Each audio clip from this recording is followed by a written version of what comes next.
Welcome, everyone, to the Coin Bureau podcast. My name is Mad Mike. No, wait, Mike. Keep it in, Sam. Keep it in. And my name is Guy. Well, you can tell it's been a few weeks, can't you? Yeah, sure. Why not? Let's keep it like that. My name is Mad Mike Mooch, and his name is Guy. Welcome to the Coin Bureau podcast. It's been a few weeks since we last got together, but here we are. So I thought we'd talk about a little crypto niche, one that I think is a very interesting one to look at. It could well be one to look out for in the future. So, Mike, are you basically ready to talk about move to earn? Sure, let's do this. This is something that I'm not 100% familiar with, but there was something similar. I downloaded an app where you'd have to do I think it was during the pandemic. It might have been just before the pandemic, where you had to move, you had to walk, and if you walked or Stepcoin or something like that, coin steps or something like that. Sweatcoin? Sweatcoin, that was it. Oh, is this the same thing? That's one of the projects we're talking about today, yeah. Well, see, again, I'm a pioneer and I didn't even know it. I'm like, is there some pioneer who discovered something and didn't know it? Columbus, he was trying to find India and found America or the Caribbean at least. I'm like him, but less genocide-y. So I was on this ages ago, and I tried to attach my phone to my dog so that it would be constantly moving. But he is quite a small dog, and I had quite a big phone, and it seemed like quite a lot of effort. It was quite good. I don't think I earned anything or claimed anything from it, but I quite like the premise of it, which was move your fat ass, and if you move enough, you will get rewarded with some tokens or some sort of thing. I didn't realize it was crypto. Thank you, everyone, for listening to the Coin Bureau podcast. That is that was Move to Earn next week. That was a beautiful summation of the entire move to earn genre. Yeah, get off your fat ass and start moving around. No, don't attach it to the dog. Don't try that. That's interesting. I was reading up on some of these projects, and like there are crypto projects, doing this sort of thing, and putting in certain safeguards so as people can't literally attach them to their dogs. And I remember when I was reading about that, I was like, surely no one would do that, would they? Oh, yes, they would. I mean, look, there's a whole niche of people out there whose main objective is just to cheat the system. Now, I'm very, very loosely involved in that, but because I'm also lazy. But I know some friends who will expend serious amounts of energy and time just to screw over some sort of offer and get the most out of it. You see these people, like these coupon collectors in America, who they're making big bucks by doing this. They scour and collect coupons, and some of the coupon deals, it's not like in England where it's like you can only use this coupon not in conjunction with other offers. In America, they don't seem to have that, and it's kind of like if you get enough of these coupons, you're basically getting products for free. And there's these normally housewives or but anyone can be a coupon collector who dedicate their time, go to websites about it, trading coupons, all sorts of stuff, and are making, well, not making millions, but saving big bucks. And they've got warehouses full of just washing detergent and different cereals. They're like preppers, but just and it's that bit in your brain where it's a game. Okay, cool. I've got to beat the system. I've got to get the coupon. I've got to collect the points. I've got to complete the loyalty card stamp and get my free Tide Pods or whatever it is. Yeah, but that's an interesting. it's an interesting parallel to draw actually between that and games, because I think that's a big part of it. I remember seeing, you know, Charlie Brooker over in back in the UK. I remember he did a rundown of some of, you know, the greatest games in history or something like that, and like he covered them all, you know, Zelda and Mario and GoldenEye and all these sorts of things. And then like for number one, he had, I think it was Twitter, and it was like, what? And then he sort of explained it, like all the kind of gamification kind of metrics that it uses, and like, you know, Instagram uses and things like this, you know, the sort of loot boxes thing and the dopamine hits and all that sort of stuff. And it's like, actually, yeah, if you can add these kind of gamification elements, you can really 100%. Suck people in. You know, they really get involved with it more. I introduced a loyalty card at the comedy club I run, and we see people who, you know, they come down and they're almost more excited to get the stamp than they are to see the show. And that's not an indication of the level of the show. That's just how they are keen to sort of you know, complete the stamps and win that little game in their head. And I do it as well. I started a subscription, prep subscription, which I believe they've also got in America. And, you know, you get 5 coffees a day. And because of that, I went to prep 4 times at least a day in order to get that. I was just like, you know what? I'm going to get another free coffee because I want to make sure they're earning as little from me as possible. I mean, admittedly, when I'd go in there, I'd buy 2 sandwiches and a chocolate bar and completely was unaware that I'm the one who's being exploited, not them. But it's just that psychological game that you're playing, and I suppose this is probably what the Sweatcoin thing is. But I don't understand. I mean, I know you've sent me the notes, and I obviously haven't read any of them, and I don't want to derail this too much more than usual. But how does Sweatcoin make money? What is the purpose in it? Is it a government incentive to stop us being fat? Is it they're tracking our data and finding out where we are going, and is that where they're making their money? Are they just making sure we're out the house, and are they robbing us while they're away? How does it make money? Why are they paying us to move? I think in large part it's about advertising, because, you know, they've created this platform whereby, you know, they have a lot of they you know, it's about getting people engaged, and again, it's the gamification aspect of it that I think keeps a lot of people coming back. And therefore, you build a platform and you build a community around that platform. And then you've used Sweatcoin, so you'll know that there's kind of a you know, sort of in-app marketplace where you can trade these Sweatcoins for, like, you know, it mostly seems to be earbuds and things like that. But you know, that's I think the big draw there is people, is eyeballs basically. And, you know, therefore you can build this kind of marketplace, you can advertise within that marketplace and all that sort of stuff. And that, I think, is how they make, you know, a lot of their money. Fair enough. Fair enough. Well, when you say it like that, that makes complete sense. Maybe they aren't robbing people while they're out. Maybe they are. But who knows? Who knows? Your explanation makes a bit more sense. Okay, well, that's good. I mean, I do my best, but no, it's an interesting thing. You know, it's interesting the way these projects work, and obviously, crypto puts a different kind of money making angle on it as well. But yeah, I mean, well, I'm glad you're kind of familiar with Sweatcoin, because it's one of the ones that we're sort of going to talk about a bit, and that and another project and stuff. But yeah, how have you been anyway? It's been a while since we've had a pod together, me and you. It has been a long time, hasn't it? Yeah.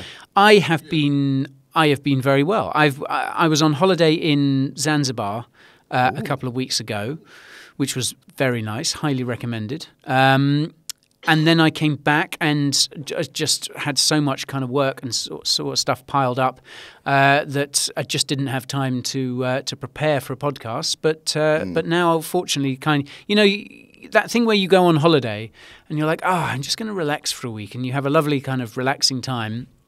And then you get back, and because you haven't done any work for a week, everything is absolutely mental.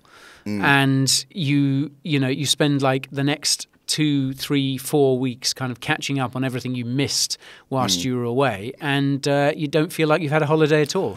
No, holidays it's just a complete misnomer. Like the stress of organizing one, and then the travel stress. Yeah. Then when you get there and it's like, okay, cool, is it living up to my expectations? I never stop working, and I've always got something on my mind, and I enjoy my work, so I'm just working in a new environment that's costing me more money.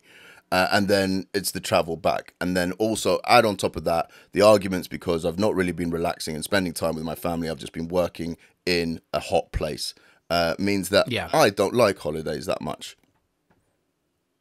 I must say I'm kind of with you.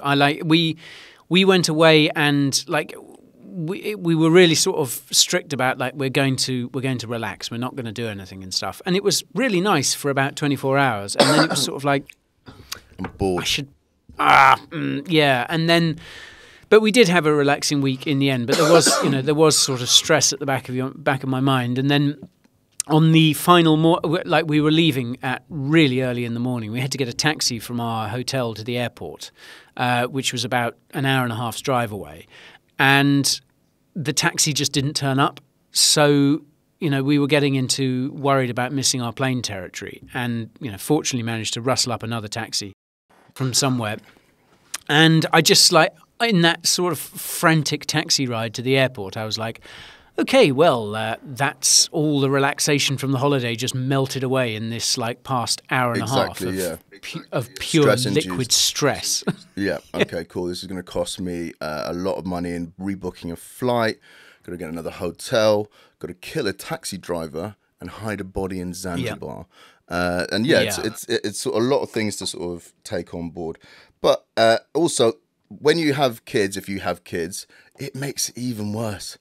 Because it's kind of like just traveling with just a ball of explosive poo that cries and needs to be fed and doesn't know what's going on in a plane.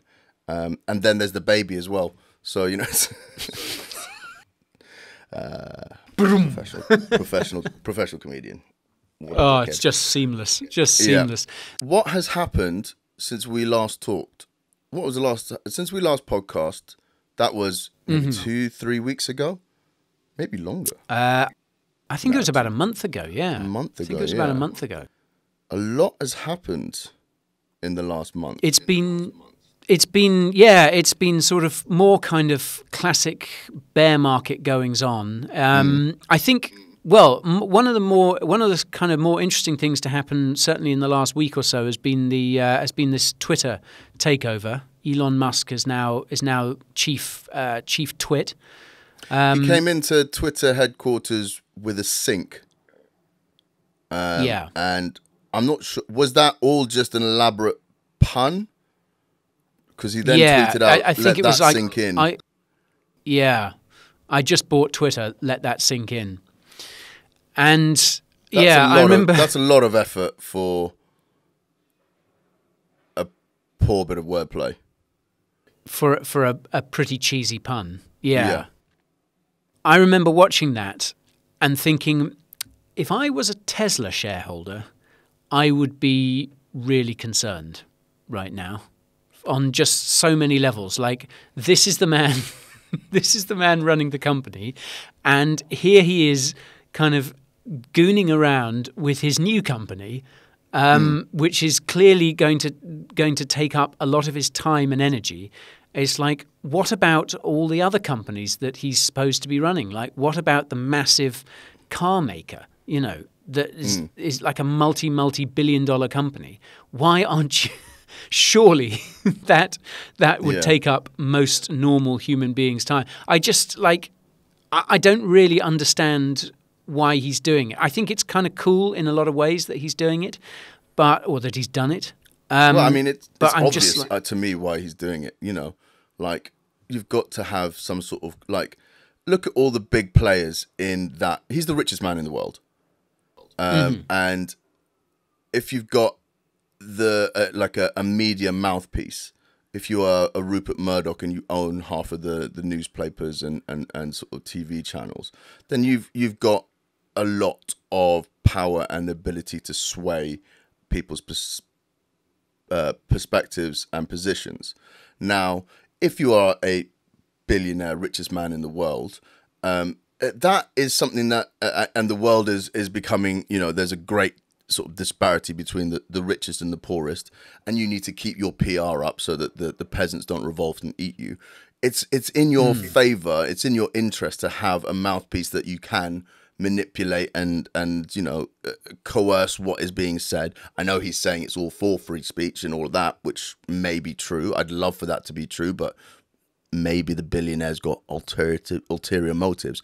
I don't know. Ask Mark Zuckerberg what his motives are by changing his company name to Meta. Is it is that a big land grab on making sure that Meta is associated, or the metaverse is associated with the old Facebook? Or I don't know. I mean, it's all, I don't take anything at face value, but also I do quite like Elon because he is a bit of a rogue, but then also he's a bit of a rogue, so I don't like him.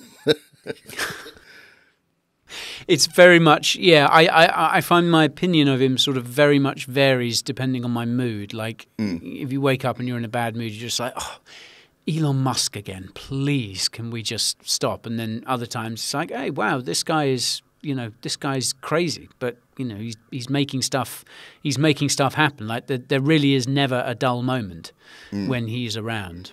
But I just kind of feel like you just stick to the 5 companies you already run.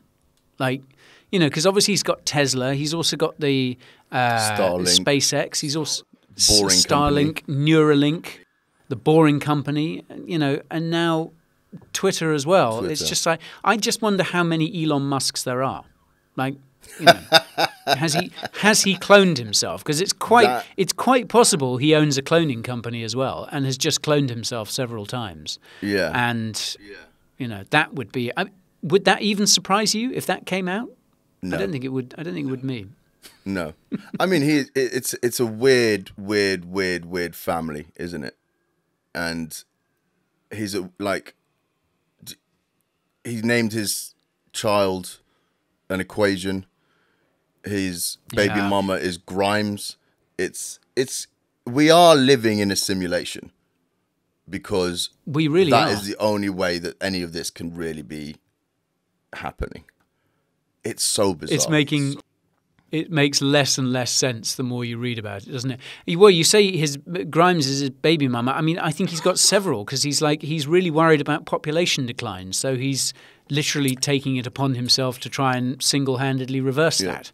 Him and Boris, both. Yeah. Him and Boris Johnson are between them trying to repopulate the earth, which, I mean, you've got to hand it to them. But I mean, that itself is going to take up a lot of time. I just don't know how he has. I don't know. When you become a billionaire, do you just get an extra few hours in the day? I assume part so. Of the... I don't know. I'm not sure, but maybe we should reach out to him and ask if he would lend me some money, or come on the pod. One of the two. I think it'd be interesting. So what this I suppose we should probably talk about the topic that this pod is about. I think that could be a good idea. And we've touched on it because I sort of just jumped and skipped ahead because I have ADHD. But I'm going to let you talk about this because you're going to explain it in probably a little bit more of a clear, linear way rather than me just blurting out things that have happened to me in my life. But it's very entertaining, Mikey. I mean, if you want to pepper today's conversation with sort of anecdotes from your life, then feel free, and I'll just make sure that they get removed in the edit. Yeah, they always do. Normally we submit about sort of 4 to 5 hours of material to our editor, which he then manages to cut down into an hour and a half. But mostly it's just Mike rambling away about things that have happened to him, people that have wronged him, the revenge, grudges that he holds. All the here's another list of all the people. So, yeah, I thought we'd talk about Move to Earn, which is a kind of growing category of crypto projects that look to basically reward users for moving, hence the name, basically. And I guess before we get too into the details of it, it's probably best to frame this particular niche in the kind of context of Web3, okay? Because we've talked about Web3 a bit before, haven't we? Yeah. And you might remember that I sort of framed it as basically Web 1, which was the kind of early days of the web, being basically read-only. So people would put up websites and other people would look at them, and that was about it. And people would send each other emails, and a picture would take half an hour to load, all this sort of stuff.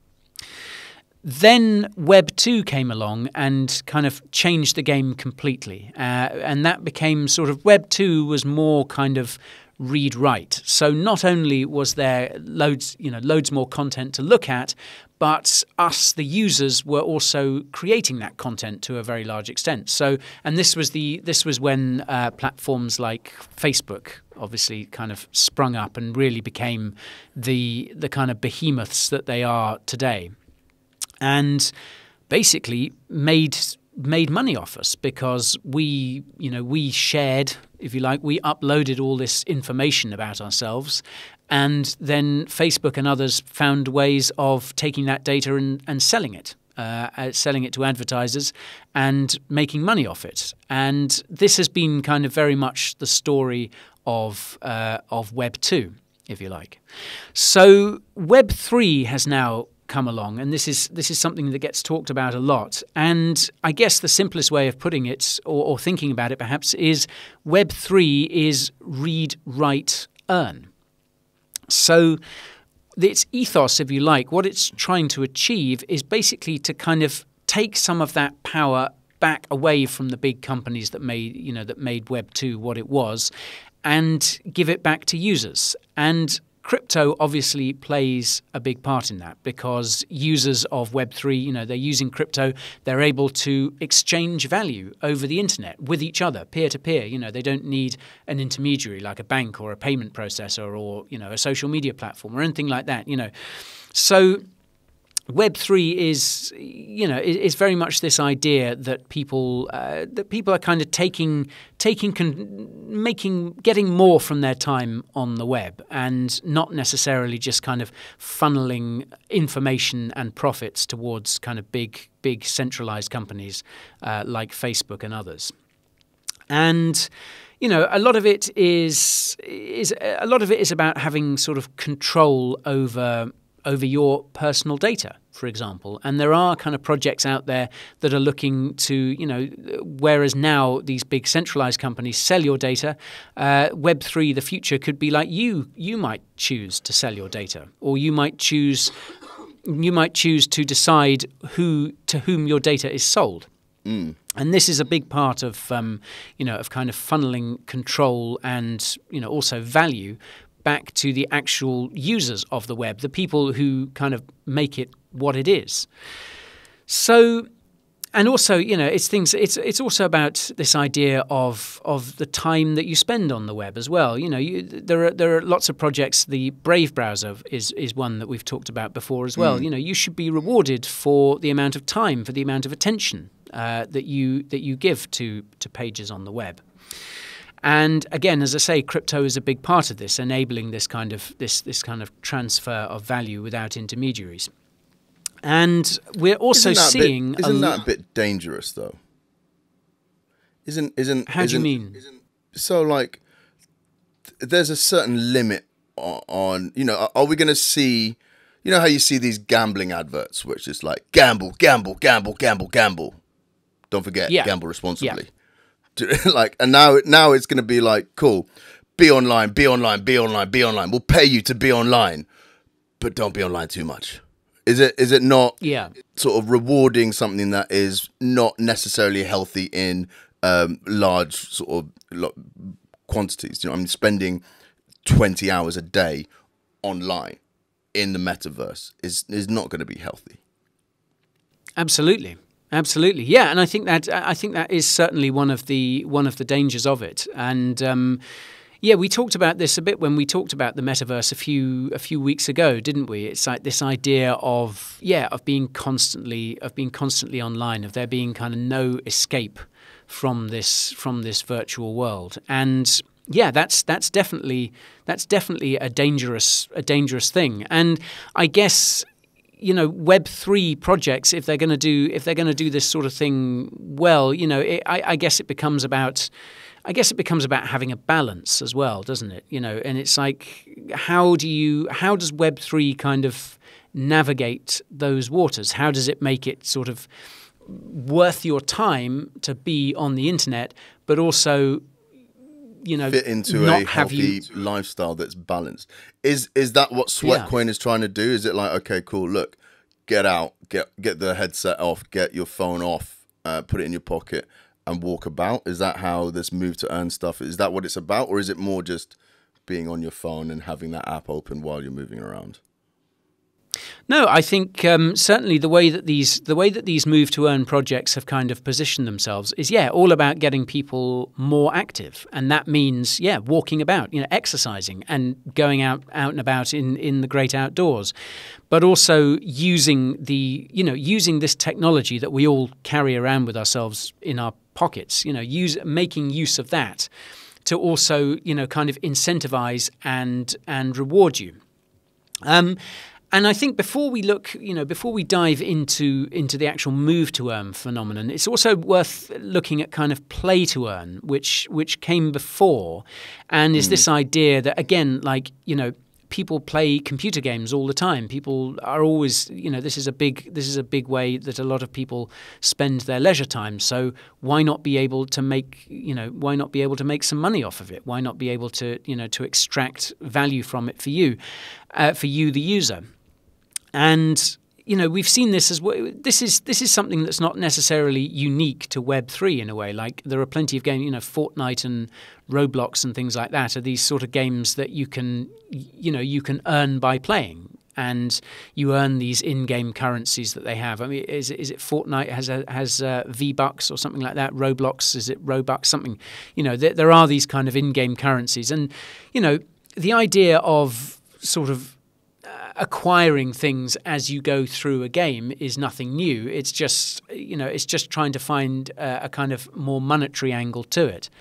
And so play to earn has become sort of a fairly big niche, and is something that a lot of people think is going to be a kind of cornerstone of the future of Web3. You know, as more and more of us spend our time online, as more and more people play video games to unwind, it's like, again, if there's a way that they can earn from it, if they can extract value, then that could incentivize them to also play more. So you can sort of see it being positioned as a win-win for both sides. Yeah, I'm not sure I believe that, you know, that, like, I don't buy that this whole move to earn thing, I know I'm just going back to that, is for your benefit. Do you know what I mean? I don't think that's why these things are created. Don't get me wrong, there's a lot of great projects in crypto which are, you know, do have origins of goodwill, but I don't know if this is one of them, because it's okay. There's other. It's a good way to get people moving, but I think it's one more way of us giving them data. Do you know what I mean? Like, it is tracking our movements. There's these big scooter and bike share ride companies which are pumping loads of money into these sort of cycle shares and scooter share companies, and they're not making very much money, not very much money at all. But there's still people queuing up to throw money at these projects. And it's not because they want to get people moving and make things greener. It's because they want the data and understanding how we move and what's going on around there, because that is what's valuable. And I think, just off my initial thoughts in this pod, that this move to Anthem is exactly the same sort of thing, but they don't even have to buy a moped or a bike and put them into a city only for someone like me to throw in a river. they've managed to cut out the whole expensive hardware aspect of it. There's an interesting fact that Manchester is the only city in the world where they've discontinued this bike share scheme because of the number of bikes that they just hoid into canals.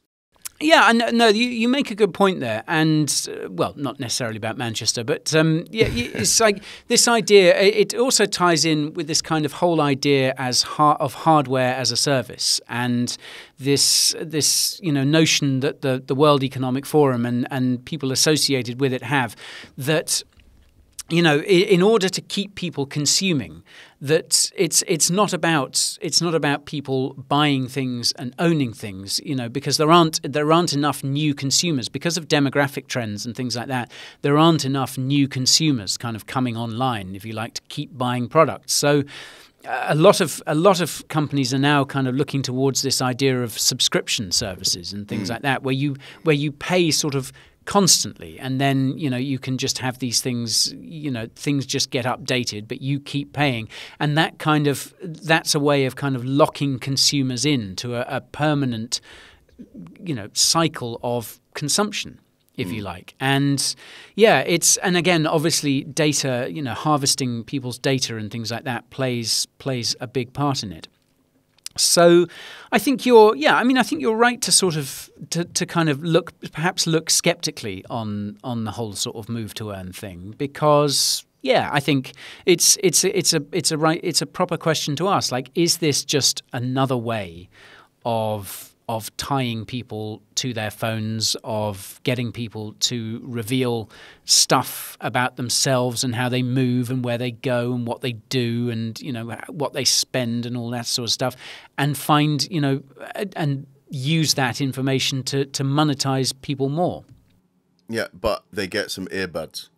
It's not for free. Yeah. You're going to get some cheap Chinese earbuds sent to you in 4 to 6 weeks.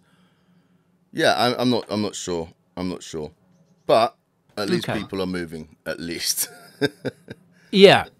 Well, and I think that's a good point to sort of start at as well. So, when talking about move to earn, because, I tell you what, we'll look at what move to earn is all about, and then we'll look at the two sort of biggest move to earn projects in the space at the moment, and we'll sort of drill down into them a little bit and examine them, and then we can see by the end if this is something that if this is a niche that may have a place in the future, or whether it's just a fad.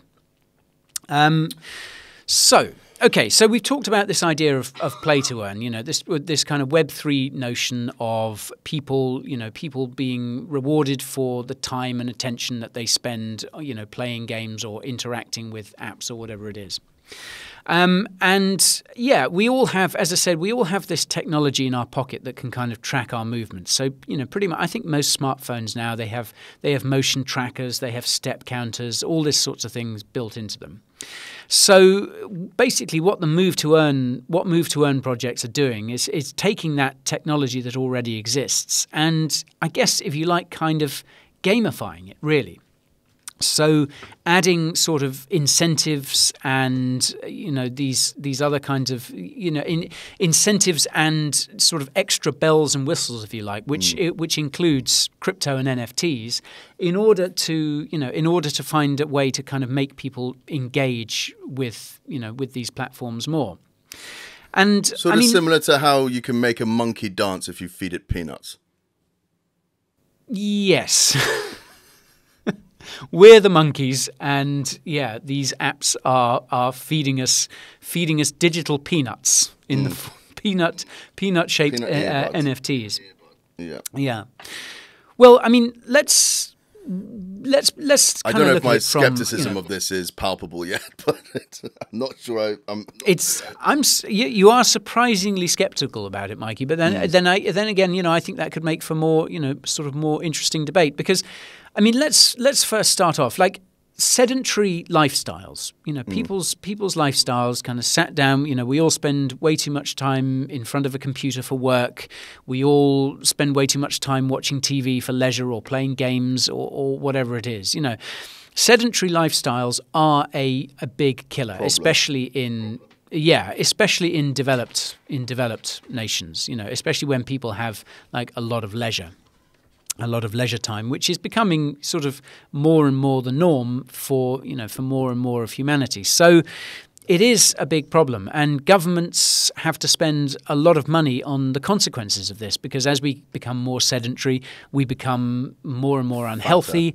We develop fatter, lazier. We develop more diseases, things like this. And this kind of adds up to a net loss, really, because it's lost productivity, it's lost resources in terms of actual people doing work, all these sorts of things. So I think there is definitely a problem to be addressed, which is, I think, a good starting point for any kind of, for any sort of endeavor. It's like, that's what, if you're starting a project, if you're starting a company or whatever, you kind of have to identify your niche, don't you? You have to identify a problem that you are looking to solve. And I think physical inactivity and its consequences are definitely a big problem that needs to be tackled.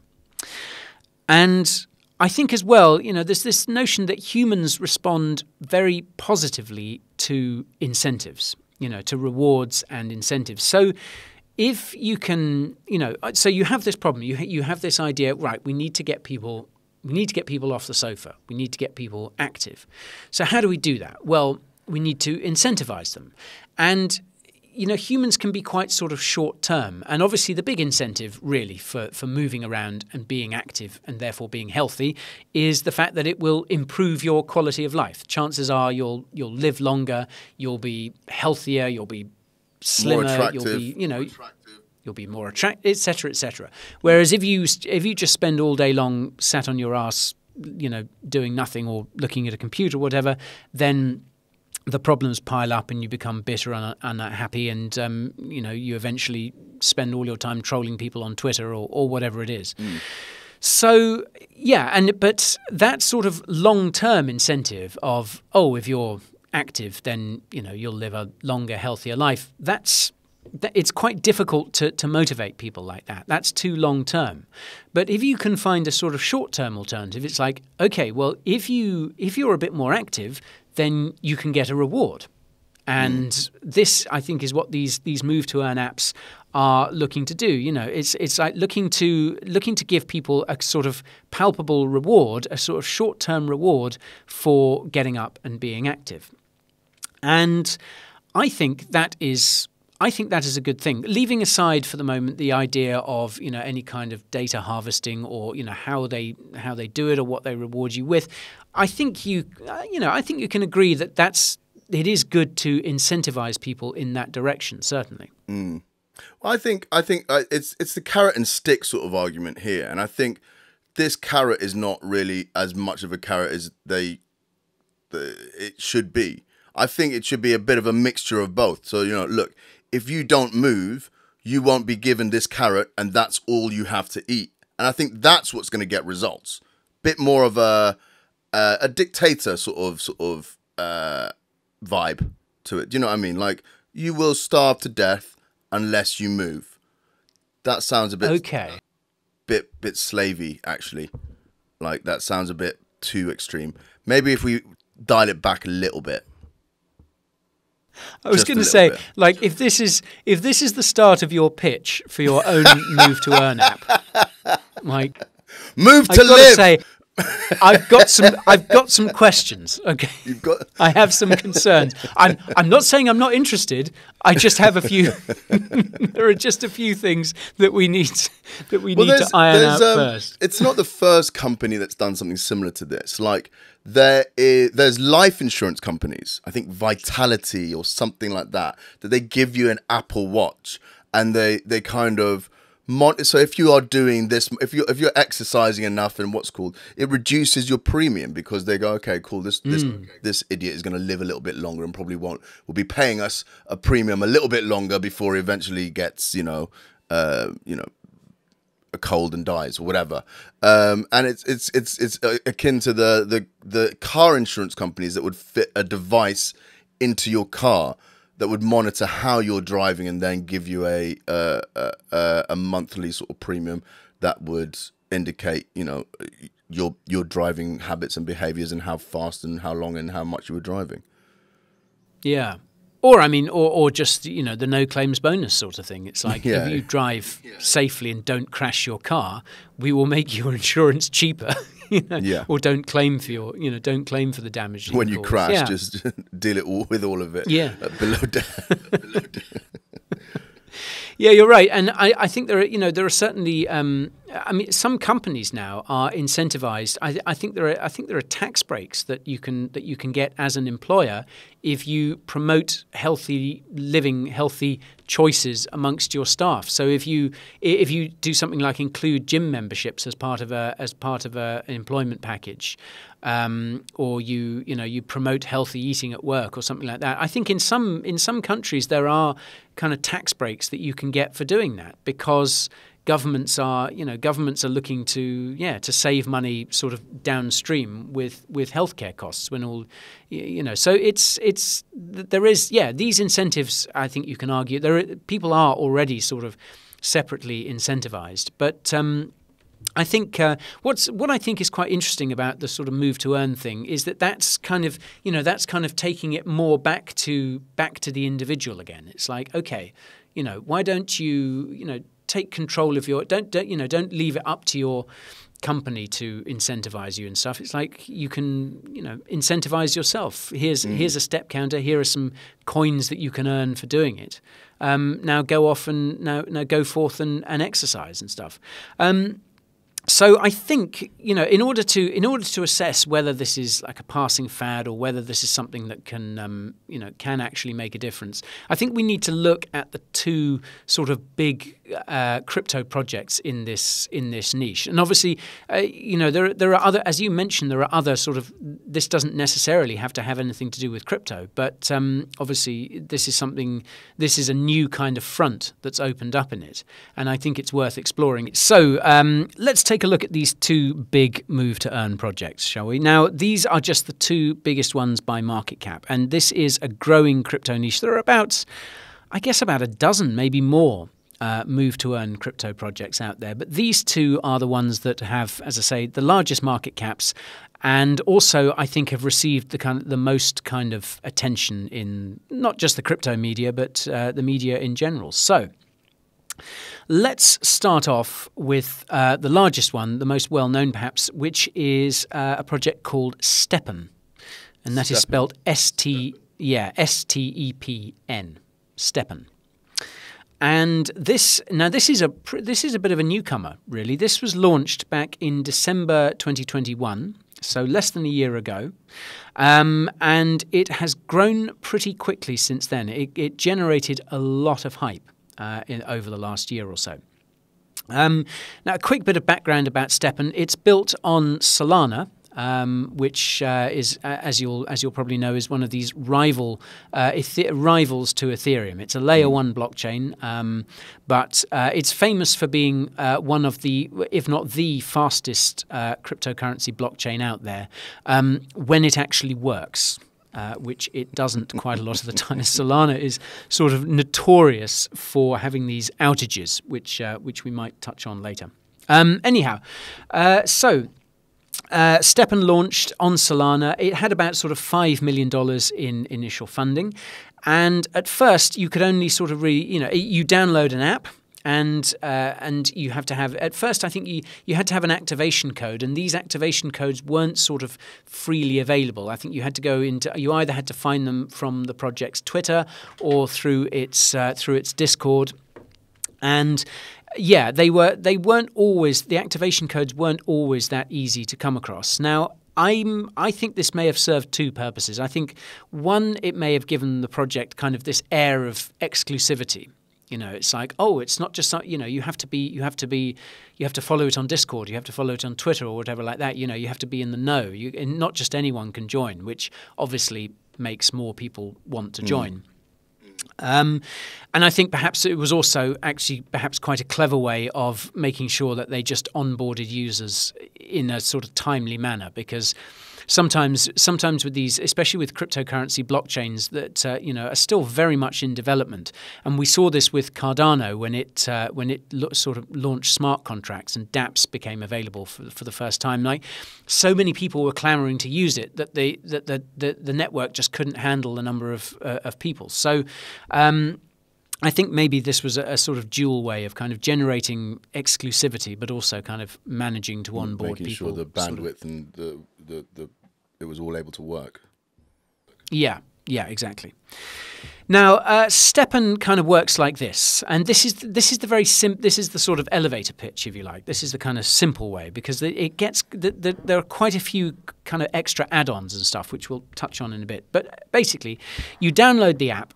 And then you have to, in order to start playing, you have to buy a pair of NFT sneakers, or trainers as we call them in the UK, a pair of NFT sneakers. And once you have these sneakers and you start sort of walking around, then obviously the location tracking app in your phone, it makes a note of how much you're walking, and then you're rewarded in one of the app's in-game currencies, GST, which stands for Green Satoshi Token.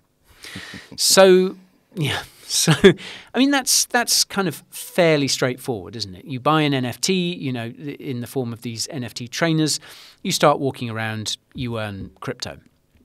Now, unfortunately, I think this is one of Stepn's limitations in a way, in that it kind of gets a bit more complicated from that, because there are sort of all these upgrades that you can make to these NFT sneakers. There are sockets, there are gems. Each pair of sneakers is slightly different.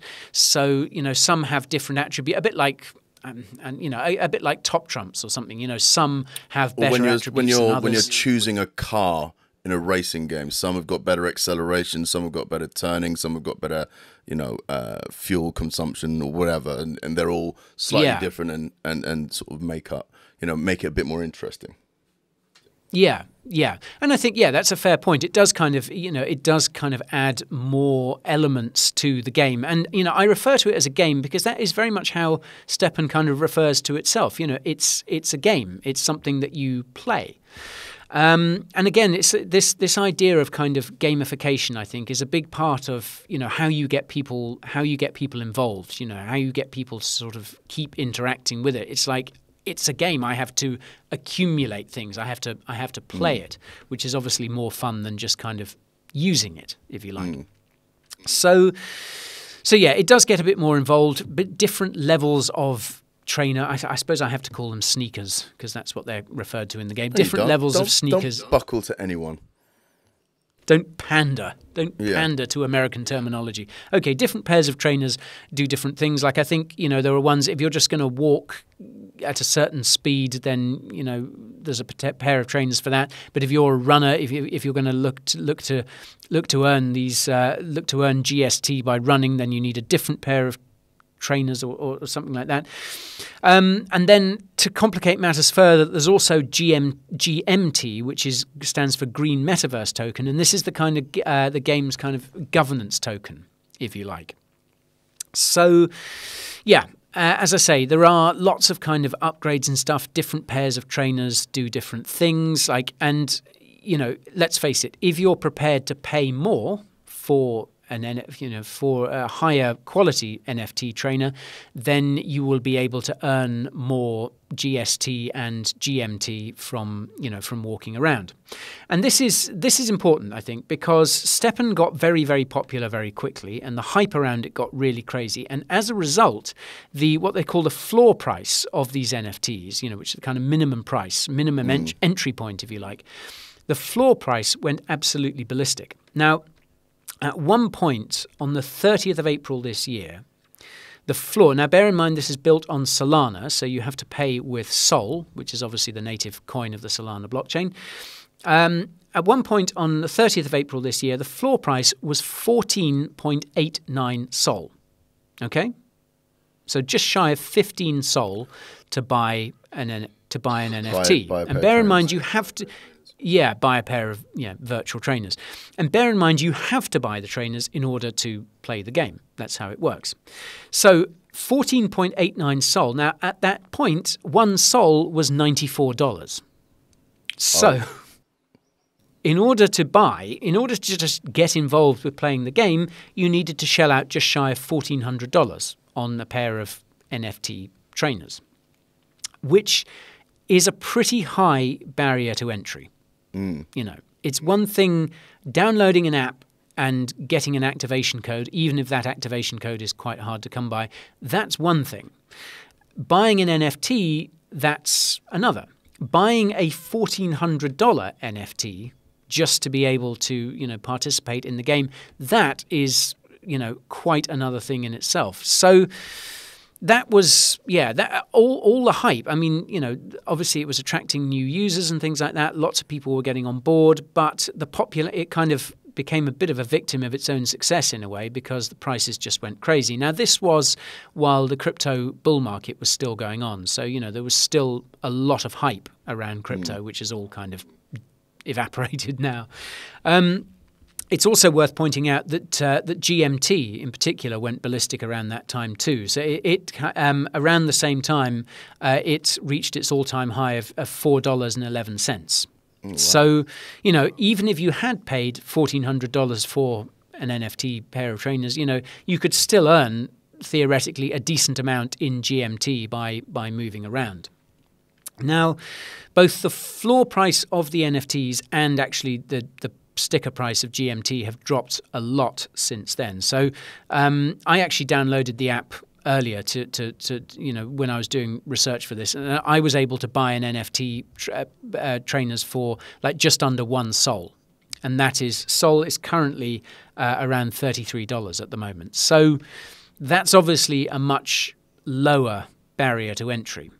It is still, I would say, a fairly high barrier to entry by a lot of people's standards, though, which is again something that I found a little disconcerting. It's like, okay, just in order to get started, you've got to download the app, open the wallet, buy some sol, buy an NFT, all this sort of stuff, in order to get earning. So But remember, Guy, this is all just for your health.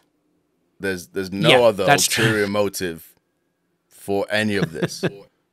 We're doing this for you to make sure you're good. Give us some money. Yes, that is true. That is true. Well, okay, so it's worth talking about how Stepn makes money. I think as a large part of Stepn's revenue comes from sales of these NFTs, particularly on the secondary market. So it takes a cut of NFT sales, and there is quite a thriving, or certainly when Stepn was really popular, there was quite a thriving market. For these NFTs, people would buy them, see the price go up, and flip them, sell them on, and all this sort of stuff. So, Stepn was able to make its money that way, not necessarily from harvesting user data or anything like that. And also, of course, Stepn issued GMT and GST, these two in-game tokens. Now, as the price of those went up, obviously, they're also in profit. Now, I didn't quite have time to look into the sort of vesting of GMT, because obviously, early investors into Stepn would have been rewarded for their investment with GMT, but that is vested, so that doesn't mean that they can necessarily sell it straight away. So that is something to bear in mind. But that is obviously a way in which the project can make money in the long term. Through sales of GMT, or GST, which have both accumulated in value, even though they're a long way from their all-time highs at the moment.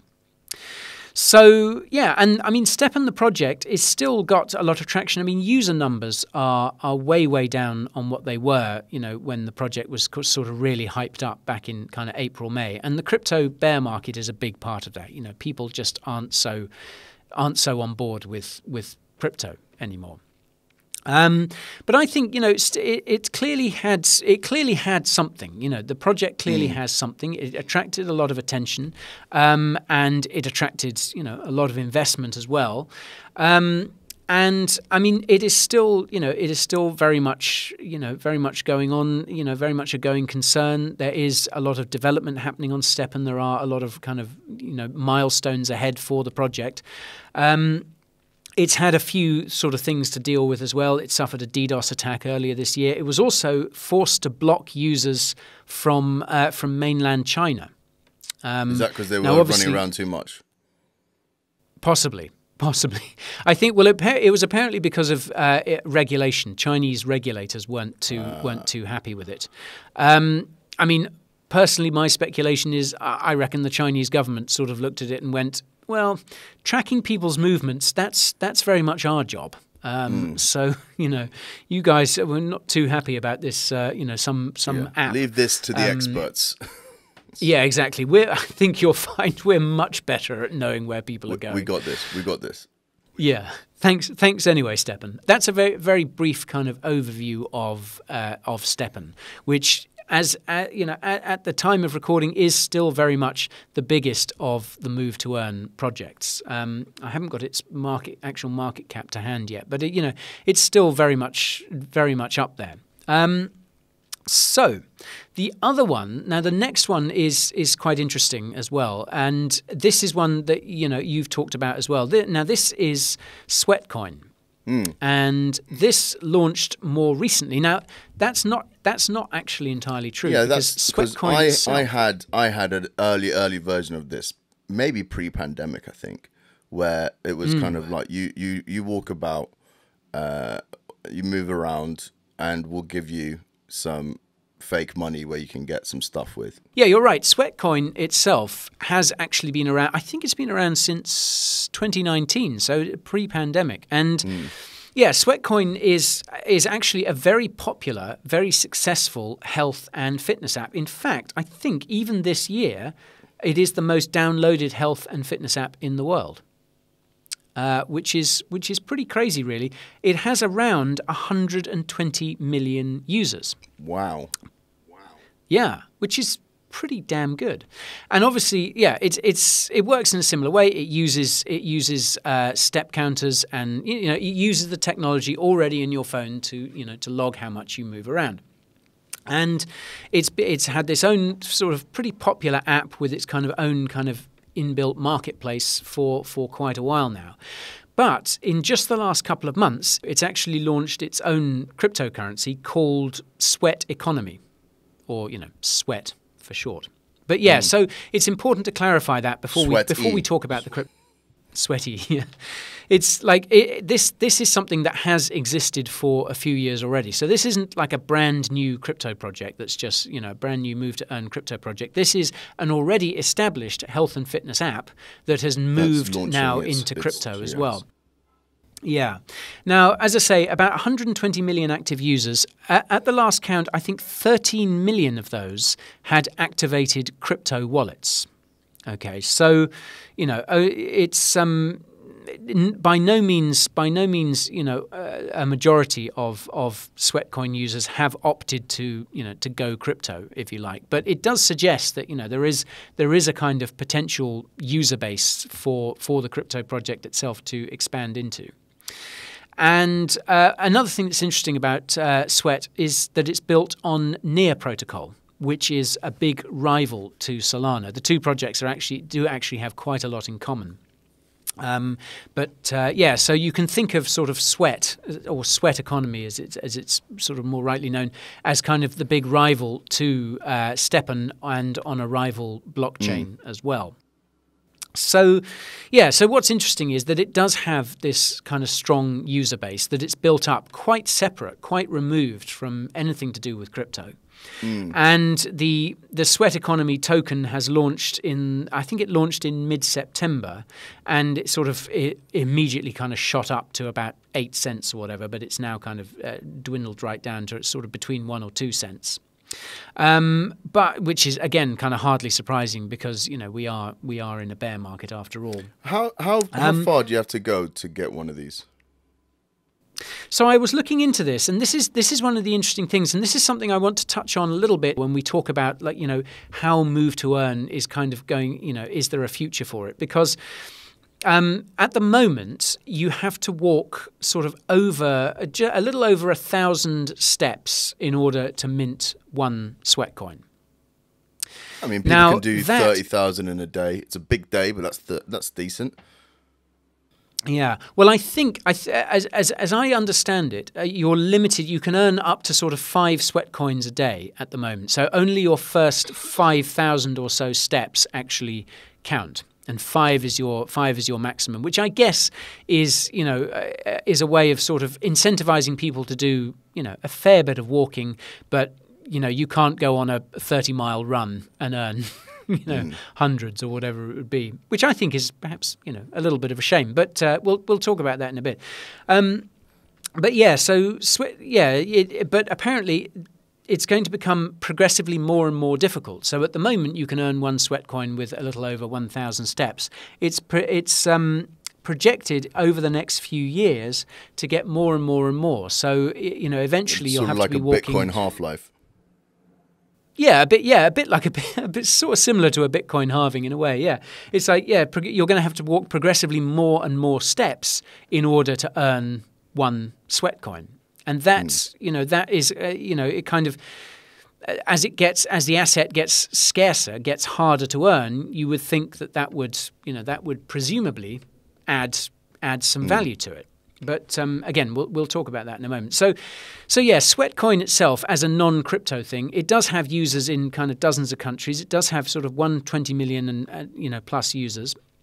So in theory, if that gets adopted as a crypto, that could be a real force for kind of mass adoption of crypto in the future.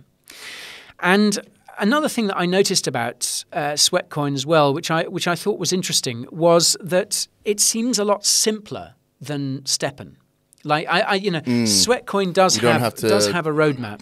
Yeah, like I suppose that's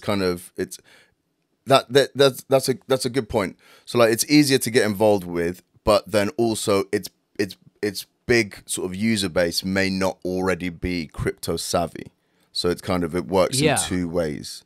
Like they've got an audience there, but as far as their crypto and their coin, a lot of the people may not be interested or educated, aware enough on how to sort of set up a wallet and get all that going. Yeah.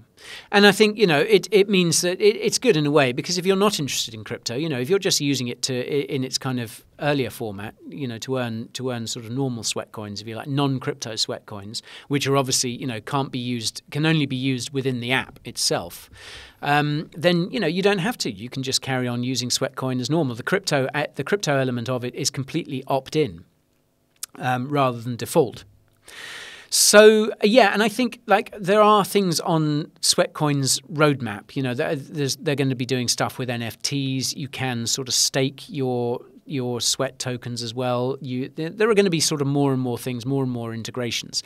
But if you want to do it, all you really need to do is download the app, follow the instructions to set up a wallet, start walking, and that's it. You don't need to buy an NFT. For example, no, you don't really need to know. Yeah, $1,400 pair of imaginary trainers. Exactly. So I think that's an important thing to bear in mind, is that there isn't nearly the sort of barrier to entry as there is with something like Stepn. And to be fair to Stepn, I think this is something that the project itself is very aware of. But this is something I want to talk about this in a bit more detail. Before we talk about that, we'll just kind of finish up on Sweatcoin. Really, as I say, that there's a lot in the pipeline for it, and you may remember that on the podcast a few weeks ago, I spoke to Rob Wolf, who runs a channel called Digital Asset News. Really, really cool guy. Really, one of the real good guys in crypto. And he's really keen on Sweatcoin. He's a big fan of it, and he's done quite a lot of material about it. So anyone listening who is interested in Sweatcoin, then Digital Asset News and Rob over there are other people to go and find out more about that. I should also add, as I said earlier, there are other kind of move to earn projects out there. We've just looked at the sort of top 2 by market cap. There's also things like StepApp, Genopets, Dot.Moves, Dose, etc., etc. And as I said, there are a dozen or more of these projects, which suggests that it is a growing niche. So, another reason to watch out for it. Let's round this off. We've looked at these two projects, and I think the question that now remains is, I think two questions. Is Move to Earn just a fad, just another passing fad, or can it be a thing? And can these projects and others like them survive? Is there a place for them in the crypto ecosystem? So, I want to go back to this idea. Like so many times in crypto, you see these crypto projects, and you think, and the question is like, what problem does this solve? What utility does this particular project have? What is it trying to do? And I think with Move to Earn, there is, as I said earlier, there is a problem to solve. It's like people are generally not as active as they should be on average. And there should be a way of incentivizing them to get off their asses and exercise, because it's good for them and it's good for society as a whole, really.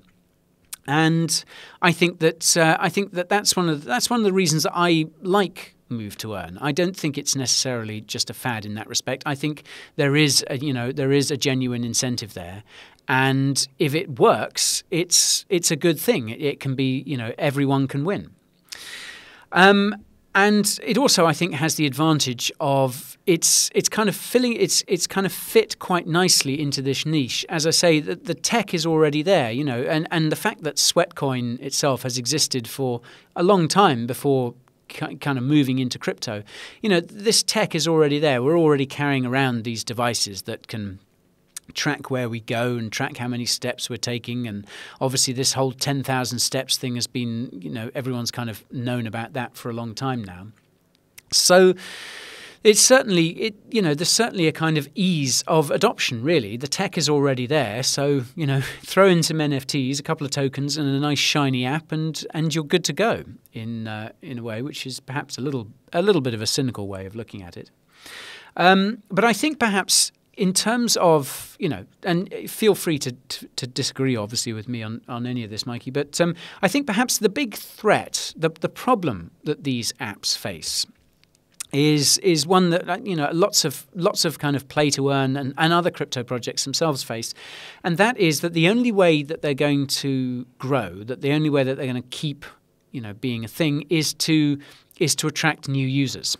And there is that kind of, I hesitate to use the word, but there is that kind of Ponzi scheme element to it, because, in order to keep the users that they have engaged, and in order to keep being able to reward them for the activity that they're doing, they need to attract new users into the ecosystem, new users using the app, buying NFT trainers, or minting and spending sweat coins and all this sort of stuff. So there is that difficulty, and as we've seen with Stepn, Stepn is struggling with users now in the bear market. It remains to be seen how successful Sweatcoin is going to be. Obviously, 13 million wallets is a start.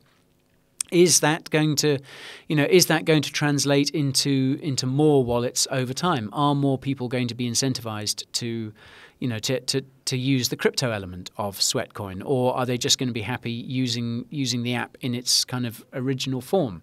That remains to be seen. And yeah, if new users don't come on board, then these projects and ones like them are really going to struggle. We saw that with a popular play-to-earn project, play-to-earn rather than move-to-earn, project called Axie Infinity. Do you remember? We've talked about Axie Infinity before. Is that the one that was big in the Philippines? Yeah, exactly. Now, this was a sort of game where Axies are basically these sort of blob type monsters that you breed, and you breed them and they fight each other, and you earn the in-game currency of the game. And it's kind of similar to Stepn. You had to buy these Axies as NFTs, and it became really, really popular, and people were earning SLP, which was the native sort of token of the game. There was also AXS, which is the kind of game's governance token as well. And yeah, at one point, quite a few people in the Philippines, of all places, were actually earning, quite a nice quite a nice bit of money from. They were actually earning a living from playing Axie Infinity, and that's because more users. The game was generating a lot of hype. More users were coming in, so they were buying NFTs. They were pushing up the prices of the tokens, and therefore people who'd been using the app for a while were able to benefit. But it had kind of similar problems that Stepn has experienced in that as the NFTs got more expensive, the barriers to entry got higher and higher, and that is obviously something that puts off new users. And then, you have a problem because if you're not able to attract new users to the game, to the platform, then it's going to struggle to grow and survive. So how do you? I mean, look, we're not short of fat people. That's the one thing they've got going for it. There's a lot of us fatties about. I don't know if that's good or bad, because are we really going to be incentivized for 5 Sweatcoin a day? Which leads me back to, I think instead of carrot, we should have stick.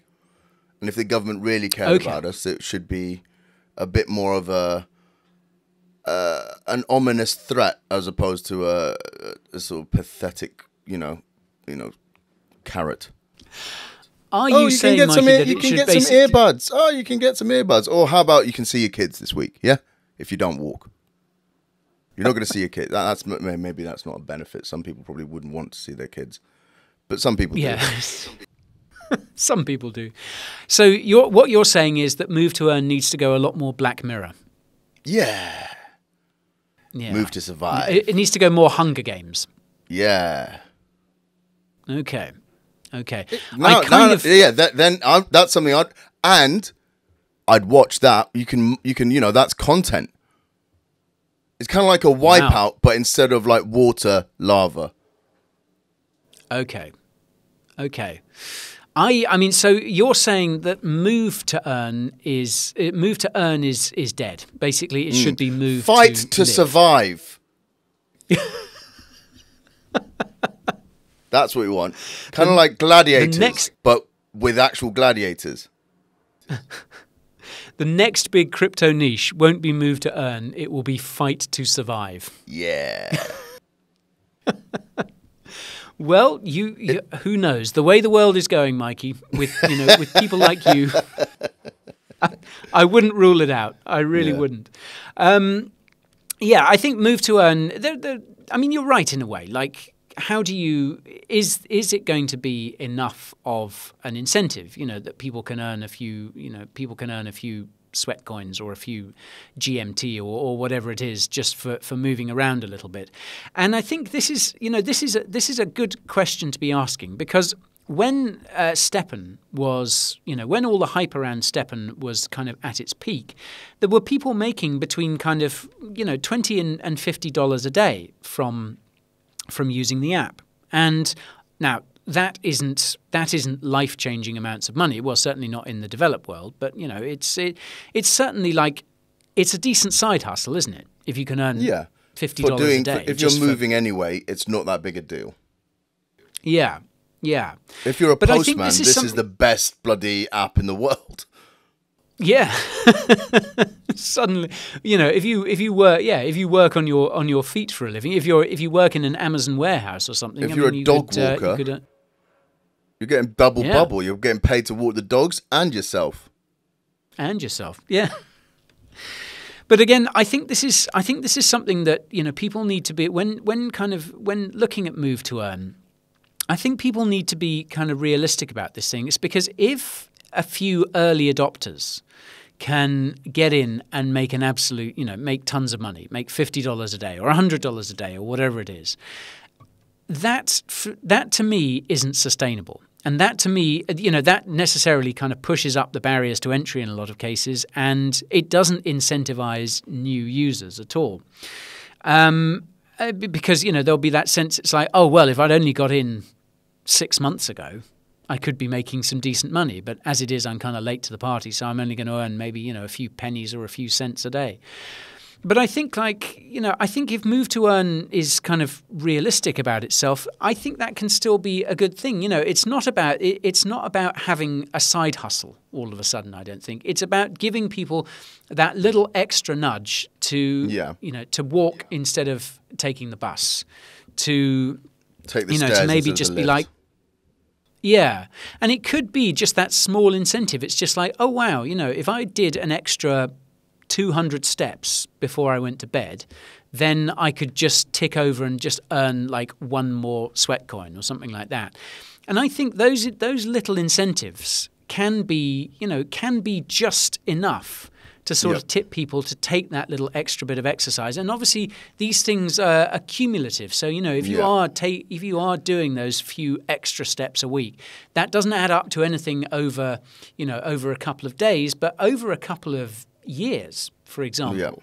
You know, that does translate into more exercise. And, you know, if you take that into your daily life, and it makes you think about it, doesn't it? It's like, oh, you know, I should, you know, I need to remember to be up and about, or, wow, I've been sat down for 4 hours. I mean, I found this yesterday, you know, I was like, wow, I've been sat at my desk for 4 hours sort of working on various things. It's like, I should get, you know, and I looked at, I've got one of the, you know, I've got both of these step counters now on my phone, and I looked and I'd like done 500 steps in the whole day. And I was like, wow, that's, you know, that's pretty pathetic. I'm not going to earn any sweat coins. I'm not going to earn anything from that. So, you know, I got up and had a bit of a walk around, which, you know, did me at least some good. So I think move to earn, if it's going to be successful, it can't be, you know, it can't sort of position itself as something like, oh, you're going to have a nice little second stream of income. You're going to have a nice side hustle. It needs to be about small nudges. It needs to be about really kind of not so much incentivizing people with coins, you know, but incentivizing people to sort of make those small changes themselves, and then find later on, actually, it's not about earning X amount of sweat coins or whatever. Yeah, it's actually about you know, you're shifting little. No, you're 100% right with that. Like, I read a book, Atomic Habits, which is a phenomenal book, and and everyone should read it. And it talks about, you know, just small improvements. A 1% improvement over a year is dramatic. You know, the compound effect of just small incremental improvements. And those are the small incremental improvements you can make in life. You know, it is, as you say, walking to work. It is skipping that sort of chocolate bar and having, you know, an apple or a banana or whatever. Those small sort of little things, you know, not having an extra 500 calories a day because you've exerted it through exercise or eaten slightly healthier will make a dramatic impact over 365 days. And small improvements really do, but it's the commitment to that. And I suppose this is that small incentive to keep you committed, you know, and give these big corporations all the data of where you are at every single second of the day. Well, yeah. I mean, I think as far as data is concerned, when I was reading up on both these projects, you know, it's not about selling user data, because I think, you know, we're right to question that sort of thing. We're right to go, well, you know, what are you? Okay, you know how much we're walking. Do you know where we're going? And what are you doing with that information? But yeah, I mean, Sweatcoin as well. You know, I think they make their money largely from advertising, because you know they have this platform, and they build this community around it. You know, these people who are using the platform, and that obviously gives you a place that you can sell advertising space. You have a community, therefore you have eyeballs, and obviously you have a. And wouldn't it be good if you were in a certain position or a certain place, and they could put a certain advertiser in front of you because you're in that location? That would be good. That sounds like Mark Zuckerberg's kind of dream. That's a bit Blade Runner, if you ask me, Mikey. It's like, oh, hi there, Mike. See you're just taking a walk past McDonald's. Yeah. I don't suppose you fancy a Big Mac. Yeah. Yeah, you can get 5 sweat coins will get you an extra portion of chips. Rendering the whole thing ultimately pointless.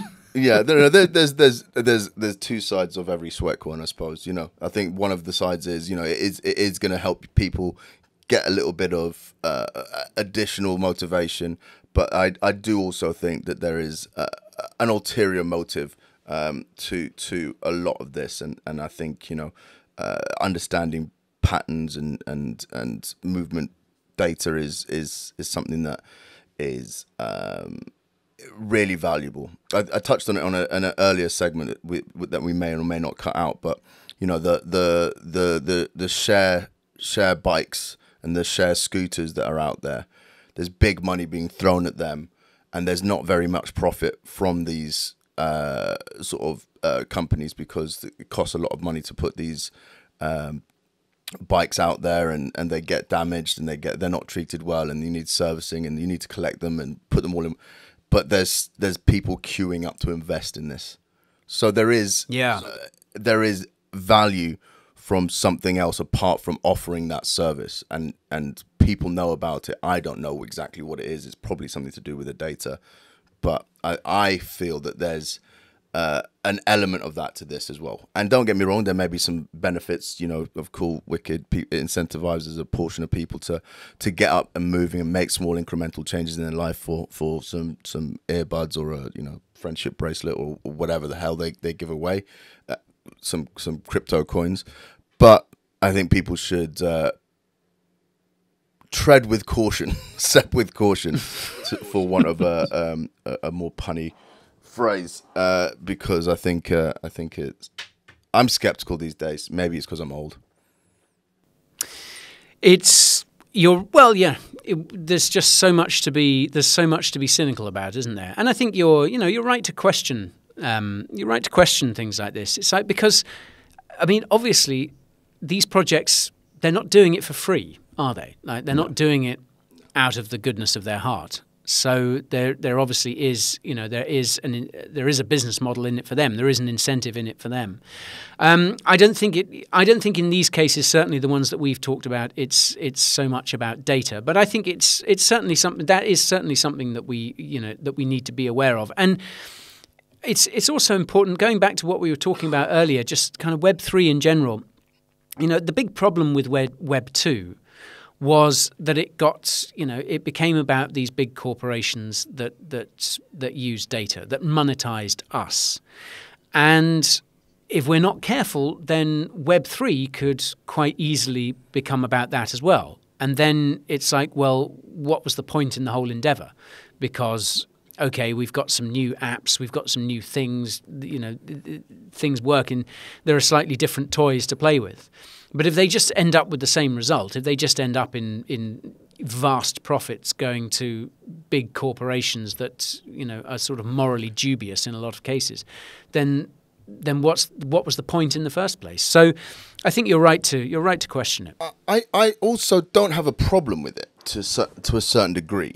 Do you know what I mean? Like, I was watching a YouTube channel, a video about a skincare company called Ordinary, and they basically have they've really caused a big disruption in the skincare market, which is, you know, traditionally held by, you know, these big companies, you know, Procter & Gamble, all of this sort of stuff, with all their lotions and potions.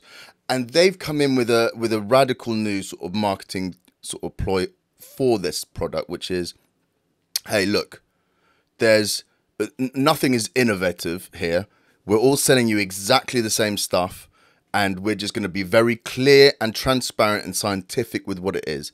This, whatever acid, whatever chemical, is what is used to make your skin feel and appear more plump.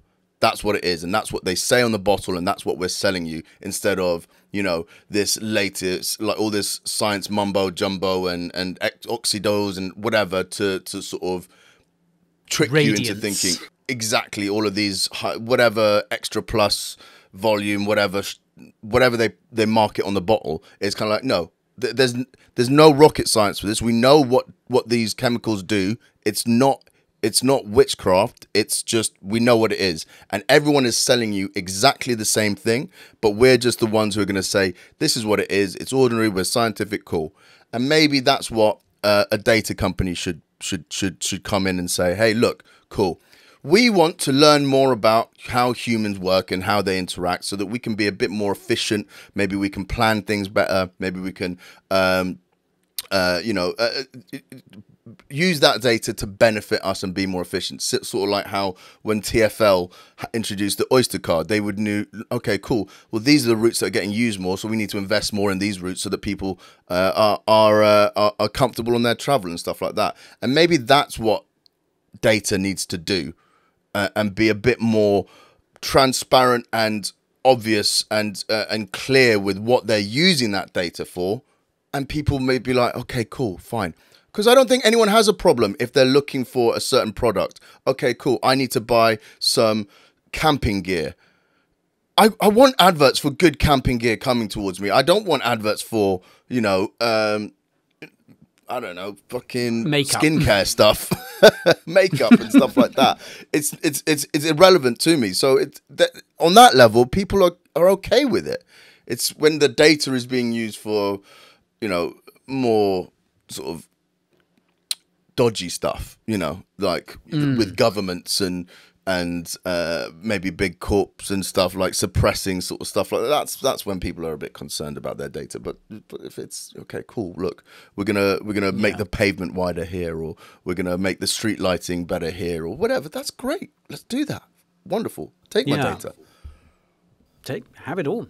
Well, yeah, and I guess, you know, again, something I was talking about sort of earlier on, wasn't I? It was this idea, you know, one kind of Web3 idea is that people should be able to, you know, monetize their own data. So it's like, perhaps if you can choose to whom you sell that data, it's like, hey, Transport for London would like to buy your travel data for a year so it can do this, this, and this, and you can go, okay, that sounds like a fair deal.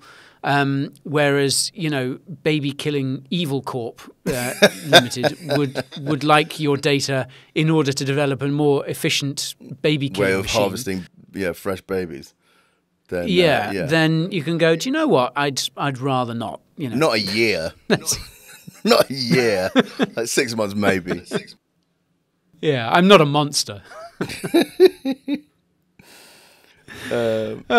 Anyhow, we baby killing. Maybe that's a good place to leave it. Maybe. It's certainly one of the cheery episodes that we've ended on recently. So I've enjoyed today's pod. Yeah, it was good, man. It's good catching up, man. It's been a while. It has been, hasn't it? Yeah, it's been a long time, but it was fun. It was a nice sort of rambling discussion. We sort of reached a conclusion in a way about baby killing machines, and I feel we both learnt something.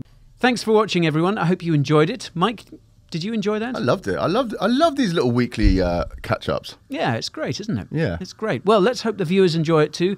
Please do like and subscribe if you enjoyed to Coin Bureau Clips, where we put these up regularly. Mike and I record a podcast episode every Friday, most Fridays.